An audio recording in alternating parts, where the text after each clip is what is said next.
You ever notice how the biggest secrets hide in the smallest of details? The kind of thing you glance over once, dismiss as nothing, but then it claws its way back and refuses to leave your head. That's exactly how this story begins. Not with a headline, not with a dramatic confession. No, it all starts with a single blank space on a family tree, a missing name. And that missing name, my friends, has cast a shadow so long that it stretches right into the royal halls of Buckingham Palace, into Meghan Markle's own wedding day, and into the tears she is said to have shed when the truth finally came out. Because here's the jaw-dropper. The secret didn't just belong to Meghan's mother, Doria Ragland. Oh no! This secret touched the very image of the monarchy itself.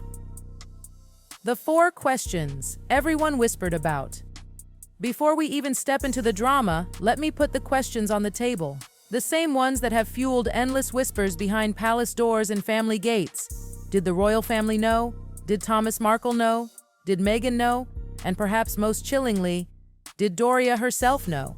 According to the documents floating in public records, documents anyone could trace, the answer to all 4 is a resounding yes. And here's where it gets even messier, because the real scandal isn't only about what allegedly happened generations ago. No, the true firestorm is about the cover-up, the silence, the blank space on that chart, the one thing everyone saw but no one dared to talk about. Flashback to the wedding of the century, May 2018, Windsor Castle. The cameras of the world were glued to Meghan Markle as she glided down the aisle in that crisp white gown. A vision, lace veil cascading, every step carrying the weight of modern history. Millions sat at home watching, sighing, smiling, crying. It looked like a fairy tale, didn't it? But look closer. Look past the silk and tiaras, past the trumpets and the carriages. There, tucked away in one pew, sat Meghan's mother, Doria Ragland, alone. No sisters, no brothers, no cousins, not even an uncle in sight, just her, a solitary figure, hands clasped, eyes fixed on her daughter, across from the Queen of England herself, alone in a sea of royals. And while most viewers brushed it off as unusual but sweet, those who knew the whispers couldn't help but see the truth behind the optics. Where was Meghan's family? Her aunts, her cousins, her kin, the ones who should have filled rows, not left Doria stranded like an afterthought? The answer, according to the source, was fear. Fear that if certain relatives were given space, if certain names slipped into conversations, the long-buried family secret might spill into the open. And the palace? They'd rather suffer an awkward visual, an isolated mother against the grandeur of the monarchy, than risk the nightmare of a scandal breaking loose.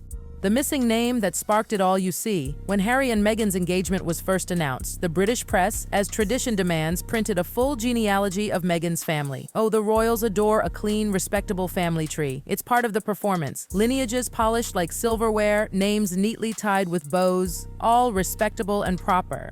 But tucked in those very charts lay the first red flag. Doria Ragland's mother, Meghan's grandmother, was missing. Completely blank. Now, let's pause. This isn't a tiny oversight. This is a mother, a basic entry on a family chart left empty. And if you think journalists didn't raise their eyebrows, think again. Was it an adoption? A clerical error? Or, as the whispers suggested, something darker? At first, some assumed adoption, but then across multiple records, the same thing kept appearing. A blank space, the mother's name missing over and over. Too consistent to be coincidence, too deliberate to be a mistake. This wasn't an error. This was a secret hiding in plain sight, protected by silence. The discovery that changed everything.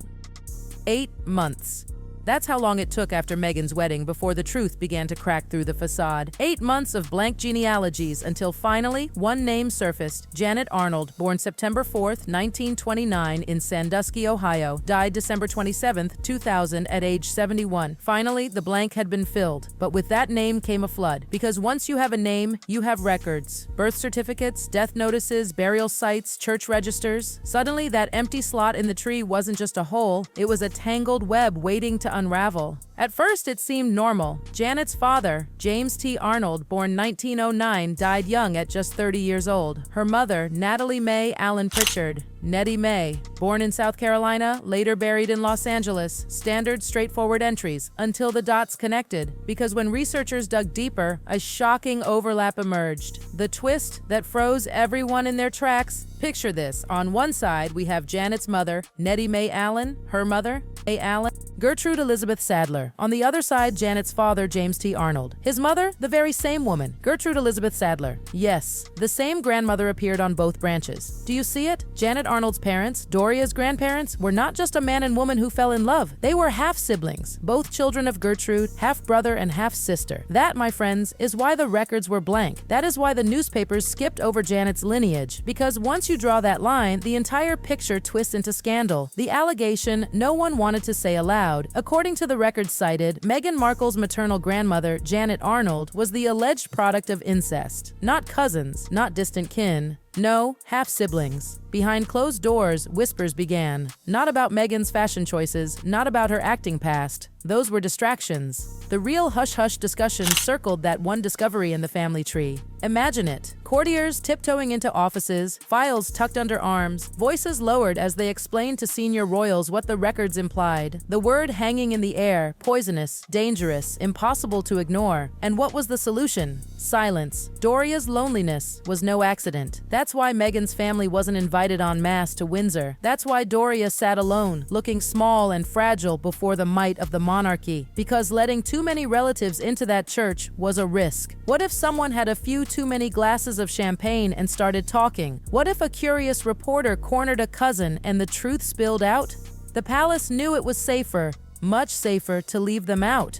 To let Meghan's mother face the world in isolation.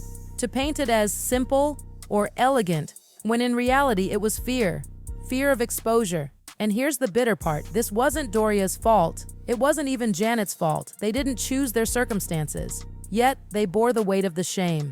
The emotional toll on Meghan. Now imagine Meghan, walking into the royal world, thinking she'd made history, only to feel the chill of the palace's silent judgment. She wasn't just Meghan the bride. She was Meghan carrying the weight of a secret no one would speak aloud. Every look, every whisper, every blank line on those genealogies must have felt like a stab. And yes, sources say she cried. She cried because she realized this wasn't about her acting career or her being biracial or her being American. It was deeper, uglier. It was about something buried in her bloodline that she had no control over. For Harry, it meant sleepless nights. The record suggests the palace even raised questions about genetics, about their children, about whether anomalies could arise. Can you imagine your fiancé being told, behind closed doors, that her very blood might be a liability? It's cruel. It's cold. But that's the way the palace has always played its game, the cover-up. And here's where the true scandal lies, not in the act generations ago, but in the cover-up. Because once the truth was uncovered, the palace had a choice. Face it head-on, acknowledge that the sins of ancestors don't define the present or bury it deeper. They chose the latter. Official genealogies scrubbed Janet Arnold's parentage. The blanks remained. Every update skirted around the obvious. To the public eye, it looked like a simple omission, but to those who knew, it screamed guilt. And Meghan, she was trapped in the middle, neither guilty nor responsible, yet cast as the unwilling bearer of a family secret that could tarnish the crown's carefully polished image. The internet age doesn't forgive. What the palace underestimated was the power of the internet. In centuries past, secrets stayed buried in dusty ledgers and church books.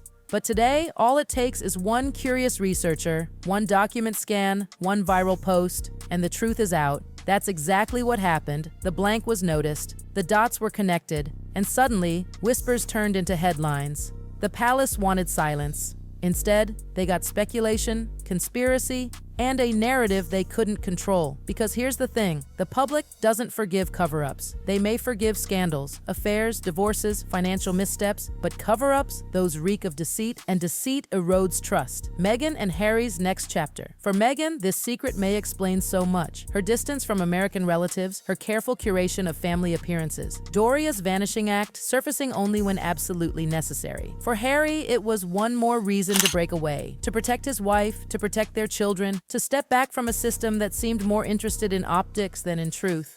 And yet, the secret lingers. It clings to their story like a shadow. Every blank seat at the wedding, every missing name on a chart, every carefully avoided conversation becomes a symbol of the silence, symbol of the real tragedy. Let's be clear. The scandal isn't that Janet Arnold was born of a forbidden union. She didn't choose that. Neither did Doria. Neither did Meghan.